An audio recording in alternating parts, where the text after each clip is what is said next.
Hello and welcome to the Ross Cloud Podcast. I'm your host, Carl Ross Sr. And this platform was created to motivate and to inspire in hopes that you will become a better you. I'd like to give a shout out to everybody that's listening all over the world. Thank you guys for tuning in to the Ross Cloud Podcast. Make sure you hit that like and subscribe button. We really do appreciate it. We have a very, very, very special guest with us here on today.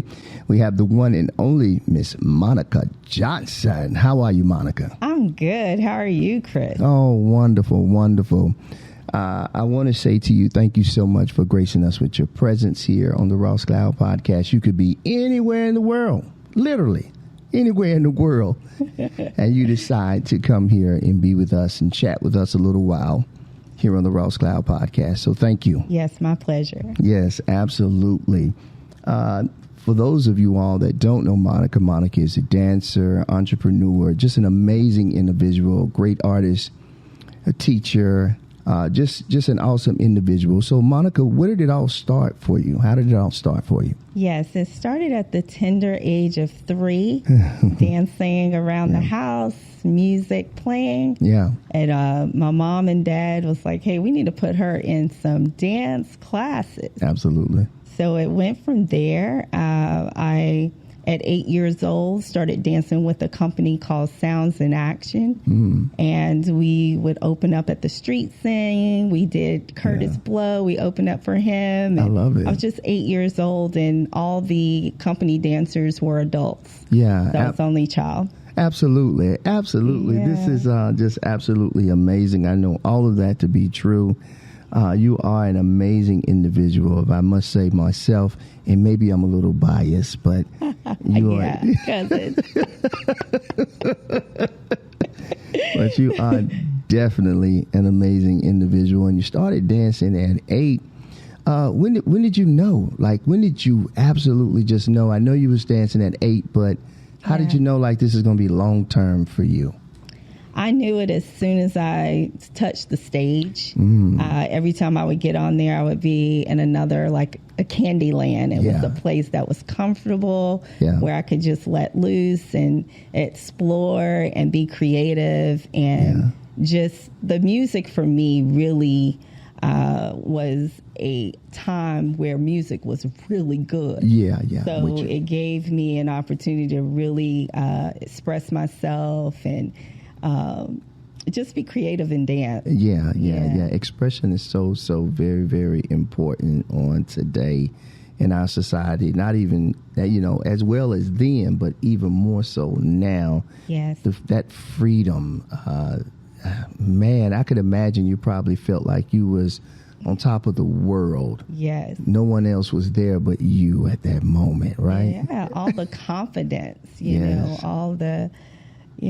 good job, that always builds your confidence when people say you're doing good. And so I knew I had something, because they would always, after a performance, say, that little girl can dance. Yeah, that support is amazing. It's amazing. Yeah, that support can take you a very, very long way. That push. And it has propelled you into some great things as well. And you started school. Right. So right after you did that, I heard you mention your parents was like, look, we got to put her in school. So what was the school that you went to, Monica? Yes. So I started in Wanda Moore Studio, which was a small studio here in Winston. And then my mom heard about the School of the Arts, and that they had a after-school program called the preparatory program. Yeah. And so she inquired about that, and I had an audition. And Sonia Tyven Lindgren is her name. She auditioned me. I was in the 4th grade. Okay, yeah. And she was like, yes, she's in. So that audition was great for you then. It was great for me. Yeah. And throughout that journey through the School of the Arts, I was the only one in my classes, the only brown ballerina. I love it. Yes, so it started very young, and I went through the whole program and graduated from there. I love it. I absolutely love it. I got to ask you this. What was your choice of music? for your audition? Oh my goodness, it was classical. Okay. I love it. I had to pick between classical. I said, do I want to do classical? And then it was like flash dance. Oh, I had the album. Oh yeah. But because it was a ballet program, I chose to, and I forgot the name of the I understand music, but I did choose a classical piece. I remember. Okay. I heard you say flash dance. Who was your favorite character on that show? Now wait. Wait a minute. Wait a minute. Was it the movie? Fame. That's right. The sitcom, and then Flashdance. That was my favorite. Okay, so who was your favorite character? Favorite character in Fame, and your favorite character in Debbie Allen and Leroy. I was. Yeah. I can see that too, right? Yes. I can see that. I used to love that show too. Yes. Absolutely amazing show. Oh my gosh. They need to recreate that. Maybe not recreate it or bring it out. Yeah, some kind of way. I think that'd be great for TV. It would. Yeah, and Flashdance was just a great movie. Yeah. Yeah, it was a great movie. Great movie. Yeah. So you graduate from the School of the Arts. Yes. What was the first thing that you did when you graduated from the School of the Arts? When I graduated, I did a showing for SECA where Demetrius Klein, he came and set a piece at the old Atkins High School. Ooh, yes. And he said, I want you to come and dance with us in West Palm Beach, Florida. I love it. So I went, that was my first. How old were you then, Monica? I don't mean to cut you off. How old were you then? I was about 18, 19. Wow. 20, in that age range. Yeah. And so I went and went to Florida and danced in West Palm Beach, Florida with Demetrius Klein. I love it. What was that like for you? What was that like for you? It was amazing. I'm sure it was. Living there, you have more diversity than in North Carolina. So I had friends from everywhere. Yeah. And it was hard because we had to learn a lot of pieces within a short amount of time to perform. So it was my first time really, having to get all this information and choreography together in a short period of time. Then once I left Florida, I went and moved to Atlanta and danced with Balethnic. I love it. Yeah. I love it. I've had Demetrius Klein, Balethnic, and that was nice living in Atlanta. I'm sure it was. Yeah. Yeah. During that time, that was, that had to be early 90s, wasn't it? That's it was in the 90s. Yeah. And Atlanta was really hot then too. It still is, but I mean, it was really starting to really blow up down about that time. Aunt Johnny, my mom, and my brothers moved me to Atlanta. I love it. Yeah. Aunt Johnny always is like in there somewhere, right? Somewhere. Yeah, I love her. Yes. So supportive. Very much so. Very much so. It's definitely needed within the family dynamic. So I think that's so much beautiful. What was rehearsals like for you in the beginning? I'm sure they were strenuous. Can you talk a little bit about that? Yes, I'm going to tell you one experience. Okay, yeah. With a company from Paris that came to set a piece during the Olympics. I love it. We were performing at the Olympics. So they came to Balethnic to dance so that we could dance together at the Olympics. Yeah. And the name of the company was Irene Tasbiba. Okay. And those dancers came in looking like stallions. Mm-hmm. So one of my friends that was in the company, Lydia, and I, we had to really pull up and snatch all our way together. We were like, oh my gosh, we can't let them come in here and Absolutely. show us. Absolutely. So I just remember after every rehearsal, we were like so tired because they came in looking like real stallions and they were so beautiful. So. Oh, I think that's wonderful. Thank you for sharing that too. Yeah. When you have people that come from all over the world like that, it takes you to another level because you've just been around dancers in, North America, here in America.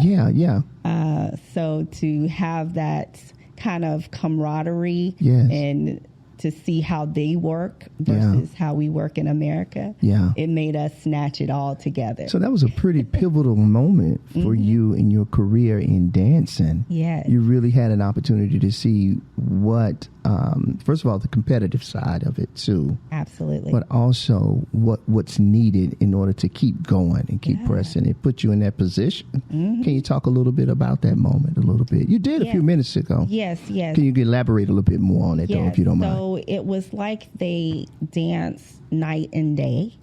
Because they were strong, they could jump high, the execution. Sure. And so by being with them, we realized we could jump higher. So we were, working towards their level, which took us to the next level.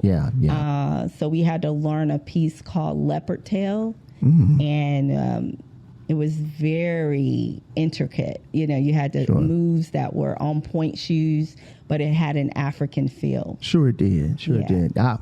That's the key word right there, that African feel right there. Yes. Yeah, y'all called on them ancestors. Okay. Come on now. Say, we finna jump through the ceiling, baby. We finna jump to the sky. That's right. And they better understand. I love it. So that experience was just nice meeting just different people. Sure. And you get to see how they live versus how we live here. Mm-hmm.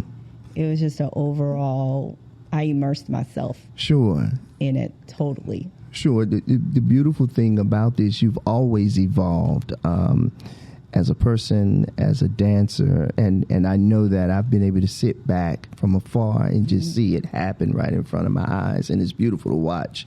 Also, when did the relationship between you and your brother is just beautiful? Oh, thank you. You're very welcome. When did you guys begin that journey between you guys meshing together? When did that all start? And then we'll continue to talk about some of the great things that you're doing too, though. Okay. But how did this begin with you and Jerome? It started when he was 8 years old as well. Okay. He first was playing around with gymnastics and then acting, and he had a role where he had to be a spider. And so he was like, I need some help. The teacher wants me to come up with spider moves. Yeah. So we worked on it. Sure. And it became like the thing in the play. They were talking about the spider. Absolutely. Because we worked at home together to choreograph what he would do. Yes. And he literally turned into a spider. It was beautiful at 8 years old. Yeah. So once he saw the Nutcracker, me performing and things like that, he started getting involved. Absolutely. And he auditioned and made it in, and it just went from there. It just went from there. Yeah. I'm going to tell you a real quick story that I'm going to take you back a little bit. Okay. I knew Jerome was going to do something special. I didn't know he was going to. I kind of figured that, though, when it came to dancing. I remember when we were younger. And do you remember when we were dancing around as kids, and you remember Jerome would get in the middle, and we'd say, "Go Jerome, go Jerome." You remember that? Yes. You remember that? Yes. That was such a powerful moment. And I remember when I saw Jerome at Sonic, when I was managing at Sonic, he came up and he was with his friends. Yeah. And I reminded him of that story, and he just laughed, man. He's like, oh, man, he just laughed. But it's a true testament that he was just walking right behind his sister, and then here you guys now meshed together. Yes. And you guys have created this beautiful, this entrepreneur spirit just hits, which I'm not surprised. It's a part of the lineage. So it's beautiful to see it happen. When did you guys make that decision to say, hey, we're going to start this dance thing? Because I know Jerome went abroad and danced. You did too, though. Both of you all together danced abroad and worked in some great studio companies with some great studios. Oh yeah, he made it to the New York City Ballet and the Croatian Split. Yes. Which is right here from North Carolina. Come on now. That far. Yes. Is huge. Huge. Yes.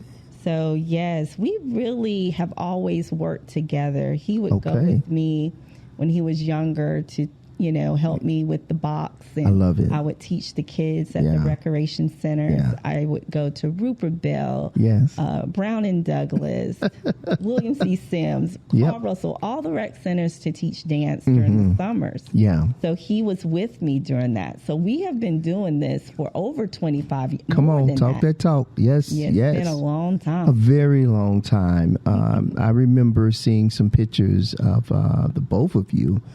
But I remember seeing a picture of Jerome, and man, like he was jumping through the darn ceiling, man. Yes. I said, man, he got some hops. Yes. It's absolutely beautiful. It was a shot.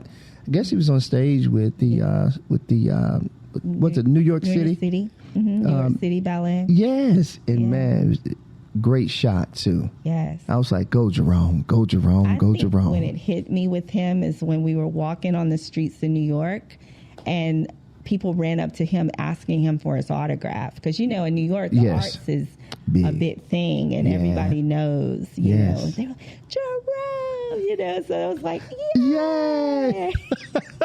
I'm sure it was a moment. It was a moment. Yeah, beautiful moment, too. Yes. And you guys have just went on to do just some amazing things. My daughter danced in Just for Kicks. Yeah. Yeah. I remember that. I remember you guys were off of Stratford Road. Yeah. Oh, I remember. Right at the Haynes Mall. Yeah. That's right. I remember that. Now, Just for Kicks went all the way to the New York Knicks and performed halftime for the New York Knicks basketball game. Took about 50 kids. Sure.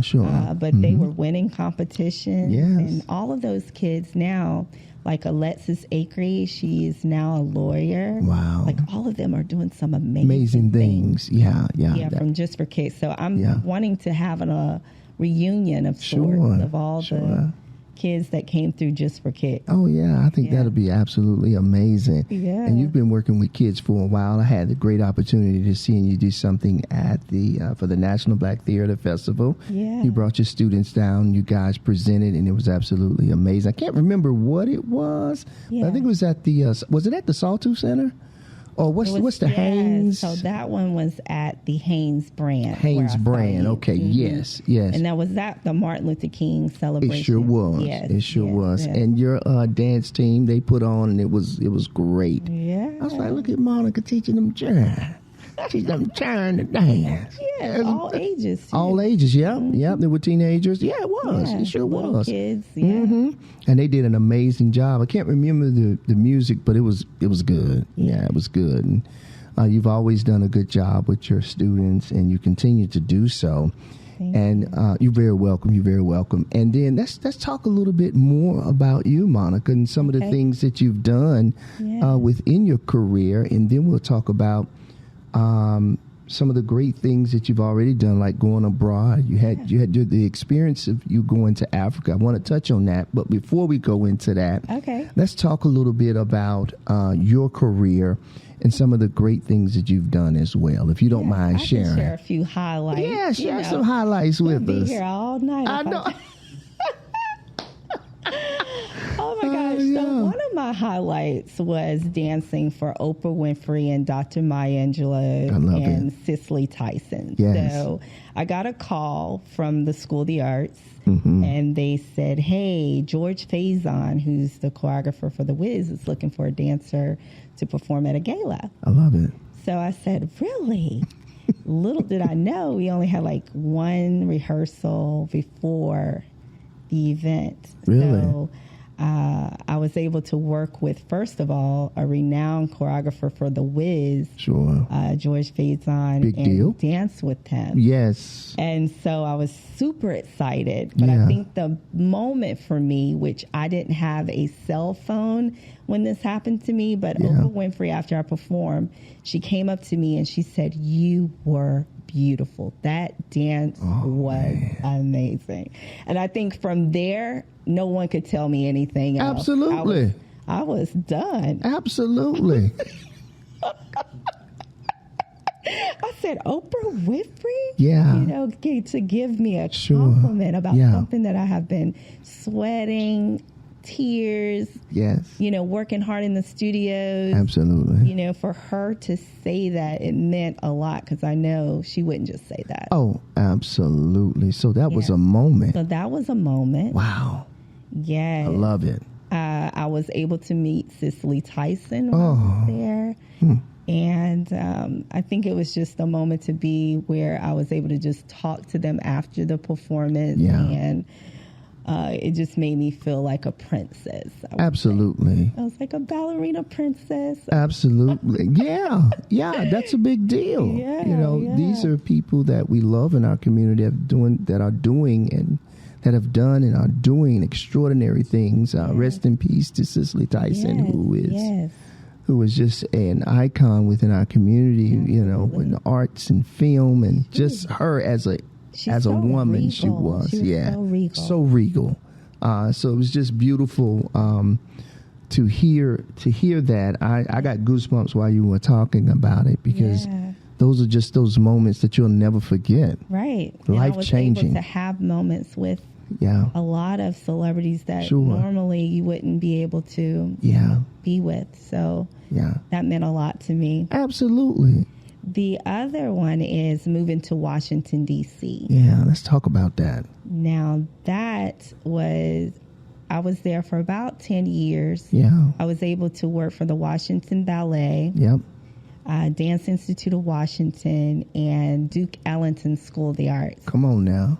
And to be able to teach in those organizations, those companies and schools, I felt like, okay, now it's my teaching career. Yeah. And it's gone to another level. Yeah. So what was that transition like for you, Monica? I heard you speak on it a little bit. When did that transition actually happen? When you went to D.C.? 2007, okay. I moved to D.C. Okay. But I interviewed for the Washington Ballet. That's how I ended up there and got the job. So you were still dancing? Were you still dancing? Still dancing. Okay. And that was right after Just for Kicks. Okay. Yeah. Gotcha. So that timeline in between that. From 2001 to about 2007, I was freelance dancing, and then I had the school. So it was a busy time for me. Yeah, absolutely. And then in 2007, I decided I was going to interview, for a job that came up as education associate and ballet instructor. I love it. And I was up against about 14 candidates, and I got the job. You got the job. Yes, and from there I experienced so many wonderful things while I lived in Washington, D.C. Sure. One of those moments, I can't think of the ballerina, but I'm sure you can tell me who that ballerina is. But Misty Copeland. Misty Copeland. Yes. Yeah, I remember that moment. I think you might have posted or you might have talked about that moment. That was a beautiful moment. If you would, can you kind of share with the folks who actually may not know who she is, but everybody should know who she is, but those that don't know, can you talk about who she is and what that moment was for you two as well? So she was the first African-American ballerina in the American Ballet Theater to make soloist, and then she made principal. That's right. So she was dancing for Prince. She really brought, ballet to the whole, commercial for people that wouldn't know about absolutely ballet. Absolutely. She brought it to the forefront and made it seen. So, but I was able to be on a panel with her, and we talked to some kids, and so we've been in, passing and doing because she came to Duke Ellington School of the Arts as well. Yeah.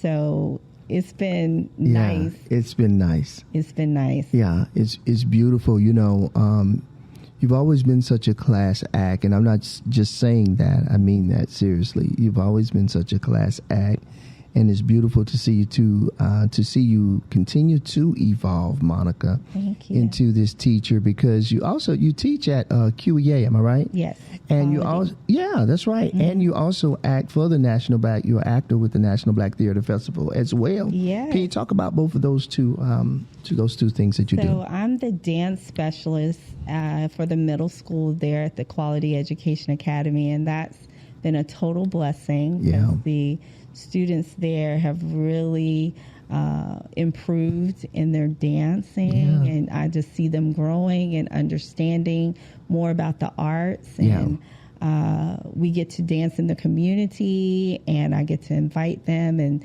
coming up, I believe we're doing Culture Day there at QEA. Yeah. So they do a lot of performances throughout the year there, but we also take them. Last year they went to Raleigh and Goldsboro, North Carolina to perform. Beautiful. So it's been a true blessing being on staff there. Yeah, that's beautiful. And they get that exposure. Yeah. And look who their teacher is. Yes. I know. Right? Right. I don't think they really know. They probably don't. But after this interview, they will. It'll be a good teaching tool. Oh, it'll be a great teaching tool. Yeah. And I know you definitely will use it that way, too. And so, of course, when did you add acting to your repertoire with dancing? When did you add it to it? Or was you always doing it, Monica? I was always doing it. Gotcha. I love it. I had a famous role every year with Mabel Robinson and the Black Nativity. Now it's called the Nativity According to the Gospel, I think so. I think so. I think you're right, But they changed the name. And I was Mary, like a lead role for many years. Sure. And I loved playing that. It was just amazing. I was really, for years, my mom said, you know how to deliver that baby, Jesus.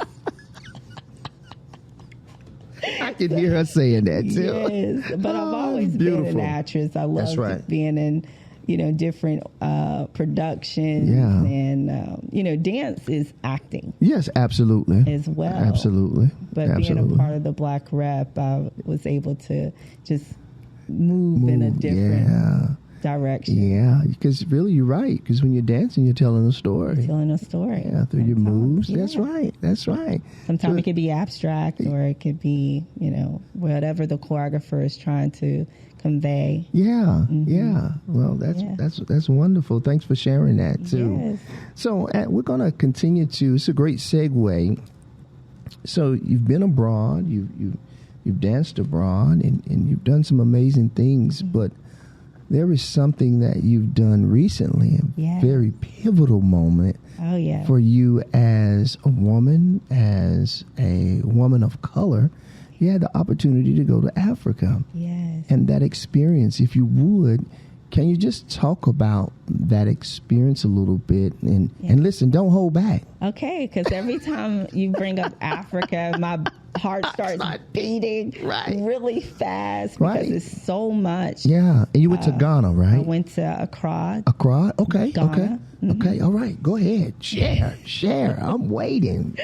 Yes, so I think the moment when I touched down in Accra, Ghana, and I landed and I had my luggage and we were all there, I immediately started dancing. I started doing the Manjani. I was ready to go. And can you tell the folks a little bit what that dance is, Manjani? Yes, it's like a celebration. We did it in Nativity. Okay, where, the village comes together and celebrate man and woman coming together. So it's a celebration dance. I got you. Mm-hmm. Okay, continue. So we basically felt the warmth, the climate, everything seemed like, oh gosh, this is for me. Like it felt like home. I can explain it, but it's just, I guess, the way the sun set on your skin, and everyone there seemed like they were glowing.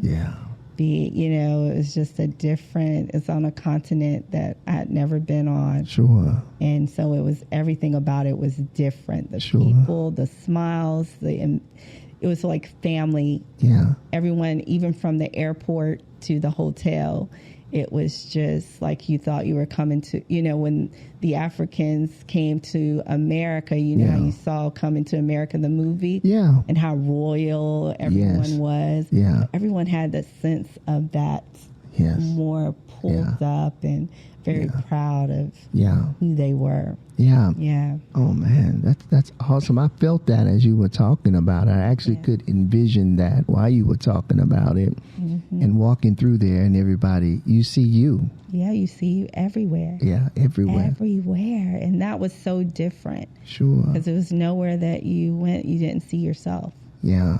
Yeah. That's absolutely just amazing. That is beautiful. Did you shed a tear at all? I cried a lot. I did, because I was thinking about everyone here and how I wanted everyone to be there to experience Africa. And it gives you an identity of I didn't know where, you just don't know until you get there. You feel the culture. You learn about the culture. Yeah. They're very family oriented. So everything is family and businesses and helping each other. And they have a very entrepreneurial spirit there that they know how to help each other grow, which is very deep.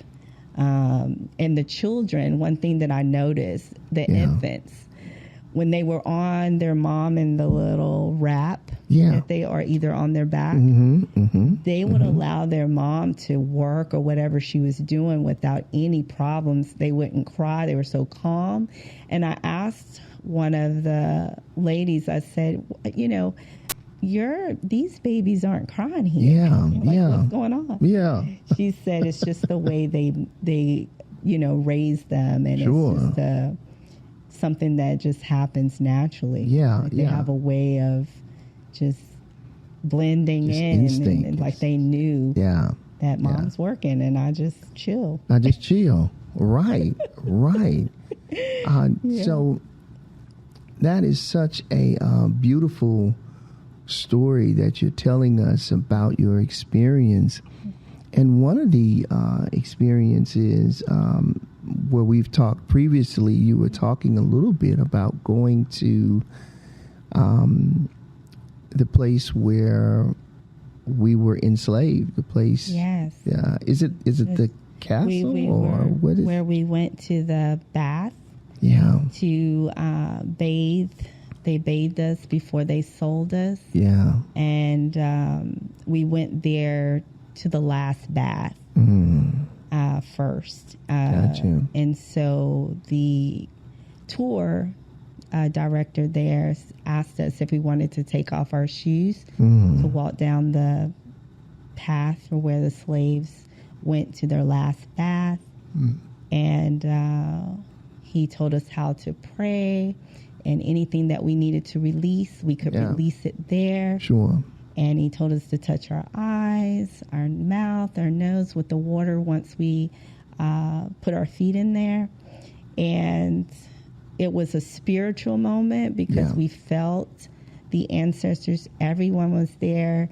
They felt the same thing, the spirits of our ancestors welcoming us home. Wow. So, I was like happy because I put my feet in. It seemed like it was just embracing, and the water starts to really rapidly move under us as we prayed and as we sang. Sure.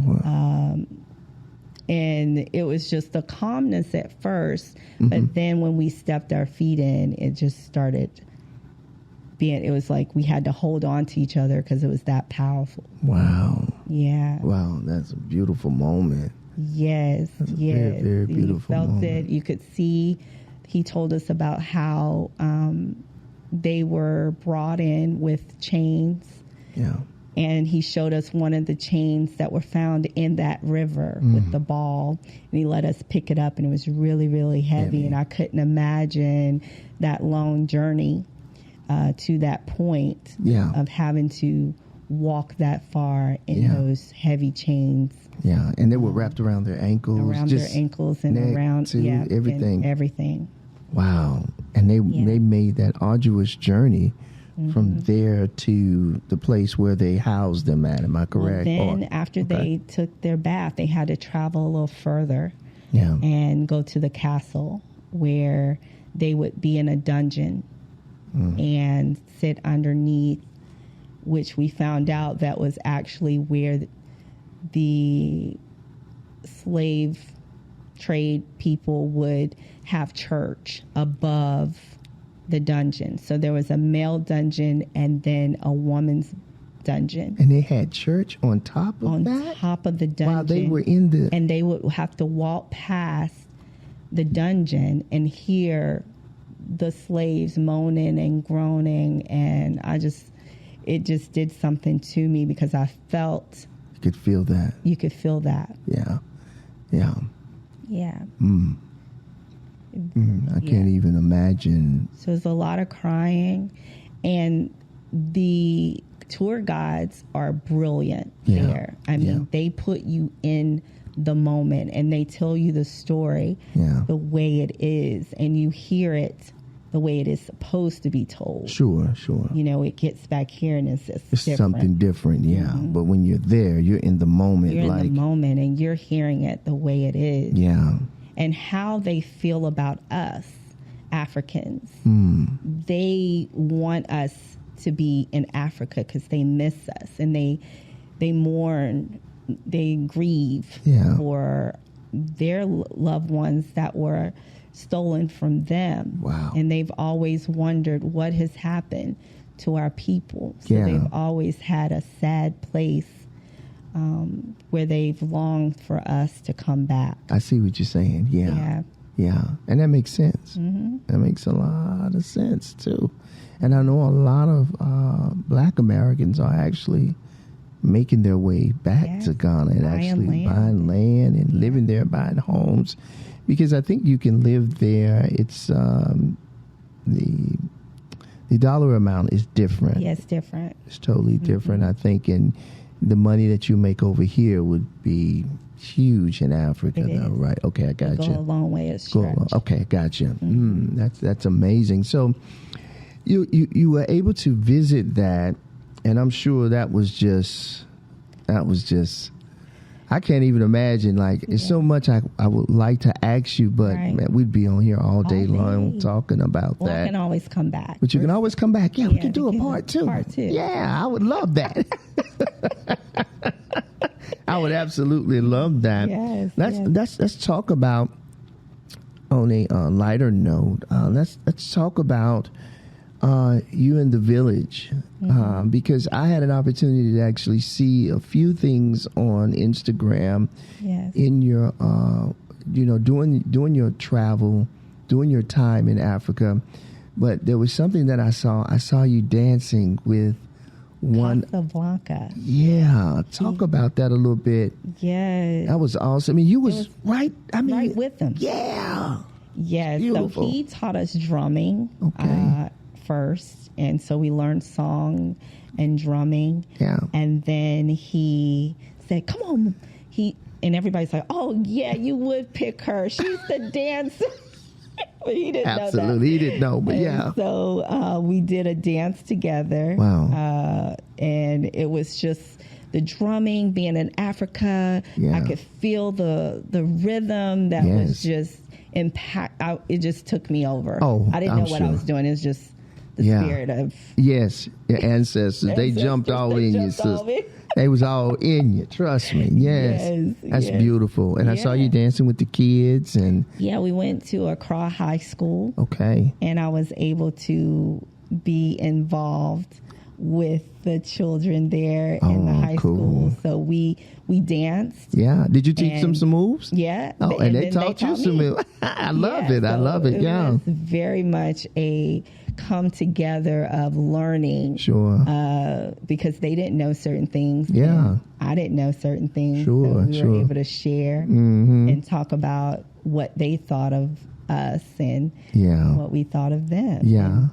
That was a great moment then you had, didn't you? Right? Yeah. Beautiful. Did you get a chance to enjoy some of the cuisines in Africa? Can you talk about a little bit about the cuisines and the food? Gosh, yeah. Food. So much to talk about. So my favorite fruit was the pineapple there. Oh, man. It's like white. Really? And it was very sweet. Okay. So the fruit was amazing. Okay.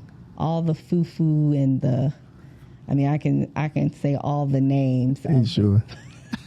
But I ate it all. But you ate it all. Yeah. I love it. Did you guys stay with everybody there? Did you guys stay together? Yes. You mean just stay in the village? Did you guys stay in the village did you guys? We just were able to go to a family's home. Okay. And do a naming ceremony. Oh, what was that like, Monica? Oh my gosh. It was beautiful because they prayed with us. They talked about how they do things there when they celebrate someone having a child. Yeah. They really do celebrations and dinner and how we were able to participate in an actual naming ceremony. Oh, that's beautiful. There at their house, and then we had dinner with them. So, that was beautiful. So they're my family now. We're part of the God clan. Oh, I love it. Yeah. I love it. You guys stay in touch? My name is Nakorde Abba. Nakorde Abba. Nakorde. Nakorde Abba. I like it. Yeah. I like it. I like it. Are you staying in touch with some of them too? All of them. Oh, man, that's beautiful. Yeah, so this is new family. Yeah. They said I can come there anytime I want to and stay. And so so I'm definitely trying to go again. I'm sure. Yeah. I'm sure. Yeah. What are your thoughts about, you said it a few minutes ago, but I'd like for you to talk a little bit more about how valuable that would be for us as Black Americans to go to Africa at least one time in our lives. Absolutely. Can you talk a little bit about that even more so, if you would? Well, I feel like everyone needs to experience freedom because you can walk anywhere and not have to worry about being harassed or there's a threat or, you can just walk and feel free to be who you are in your skin and everyone appreciates you. So that pride there for me would be the first thing, just an experience where you're not afraid. There's no fear there. Everyone's looking out for you. I got you. And here you have to constantly look. And there we were so free the entire time. And it dawned on me when I saw some of the children that came with us, how they were able to go to the village markets or whatever and just buy what they want without, certain things. I got you. Coming at them because you never know. Are you supposed to be in the store? Or I understand what you're saying. So that would be the first freedom. Sure. And then the second one is the knowledge that you would learn about your heritage. It's just a place to say, okay, this is where it all started. Oh, gotcha. And I think Wakanda touched on it. I got you. With just the mom and the dad and the aunts I see and what you're saying. Stand together as a family, as a clan, like how we used to be. But now everything is kind of separate. So the closeness of family, I think you would learn that. And so it would be freedom, history, and family. And just being there amongst your own and seeing us. The togetherness. The unity, Because everyone of the cultures pretty much have that, except for us here in America. Okay, I agree with you on that. You're right. Yeah. It's a lot of division within our community right now. Yeah. Yep. I totally agree with you. Great point. Hey, I'm glad you share that with us too, because maybe all of us, it would be great if some kind of way that something like that could happen, where you could just fund a trip like that through the government. I mean, however, through whether it's other donations outside, some people that just say, hey, listen, we're going to pay for 25 trips. And, that's right. You know, for someone, we take students, adults, and take them to Africa, and everybody just gets an opportunity to go. That would be something that would be great. Yeah, let's work on it. Yeah, you sign a sheet, and, you know, in the next, I guess, 3 years, we take 50,000, you know, Black Americans over to Africa on a pilgrimage, you know, yearly. Because we're the diaspora. Yeah, that's right. And so that's right. We need to come there to experience that. Yeah, that would be absolutely awesome. And thank you so much for sharing that experience. And I know you have so much more. Part 2. Yeah, we're going to do a part 2. Yeah. Monica said it. We're going to do it. We're going to do a part 2. Yes, because it was day to day of just different things. Yeah.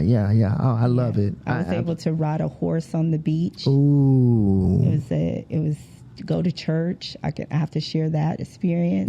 Yes. We'll have you back. Yeah. We definitely will have you back again. And Monica, I want to say to you, first of all, I'm very, very proud of you. Thank you. I'm very proud of you and your accomplishments and what you continue to do within our community of, you know, you are exposing our children to dance in a way that typically they probably wouldn't get, you know, but you have the great opportunity and such a great responsibility too, though. It's a huge responsibility. Yes, because it's mentoring. It's not only just dance. Yeah, it's mentoring. Yeah, it's all of that. Yes. And I think that's beautiful that you're doing that. You're doing exactly what you're called to do. Thank you. Thank you. Yeah, I feel that way. Yeah. Because you've been doing it a while now. Yes. You haven't changed. You've been right in your pocket with it too.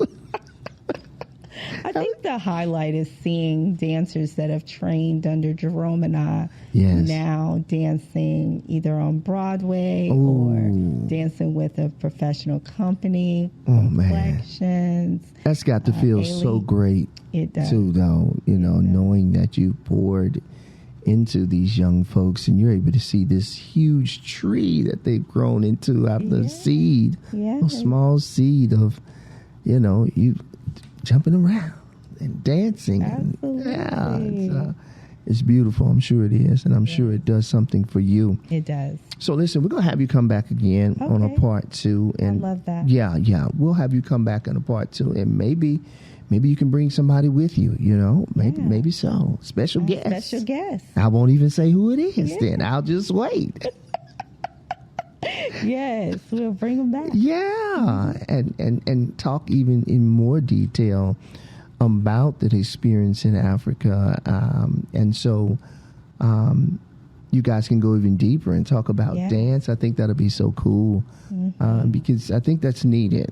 It is. To show how diverse we are in our community, that, you know, there's so much more to us than most folks can even imagine. And to be able to expose that to folks, that would be great. So definitely a part 2. Yes, because I'm telling you, everyone there could dance. So I was dancing everywhere. I got you. Yeah. Oh, you was having a ball. I was having a ball. Yes. I absolutely loved it. So we're going to have you come back for a part 2. But in closing, if you would, the premise of the show is to help people become better through conversations, through dialogue. If you could take a little bit of time to say something encouraging or say something that could impact somebody's life. And also, if you take some time to tell the folks how they can follow you and get in contact with you if they want to learn how to dance. Okay. Yeah. Well, one thing I really feel that everyone should know is the word persevere. Never give up on your dreams, no matter how old you are. Yes. keep it moving, keep pushing, even when it gets tough and hard. Have faith and just feel that you know that when the one door shuts, another door opens. And so keep working at your craft, keep in the studios, whatever you're doing, keep practicing, and it will pay off. I love it. And we have a website at www.mjide.com, Monica and Jerome International Dance Experience. Our number is 336-803-6080. We're having open house on October the 7th from 10 to 12. So come on out, and you can get in touch with us through the email on the website.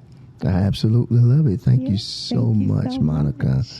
Thank you so much. Yes, you're very, very welcome. And I love the fact that we're family, we're cousins. I know it, right? I love that. I love it too. Shout you out because I'm proud of you as well. Thank you so much, Monica. Yeah. Thank you so much for that, and thank you again for coming on. And we look forward to part 2 of this conversation of this pilgrimage that you've taken over to Africa. Oh man, I can't wait for part 2. Part 2 is going to be amazing. Yeah, part 2 is going to be amazing. It gives me an opportunity too to really just think and look at some things and bring, like you said, bring a guest that maybe can come that was there. So I would love that. Yeah, we'll make that happen. Okay. We'll make that happen. Again, thank you so much, Monica, for your time. Very, very appreciated. You are definitely a gem. Hug Aunt Sheila. I will. Yes, because I call her aunt, but she's my cousin too. I know it. I know it, right? Right. I love it. I absolutely love it. So listen, guys, I hope you guys have heard something today that can help you become a better you. Make it a great day and keep being grace. I'm Carl Rouse Sr. Peace.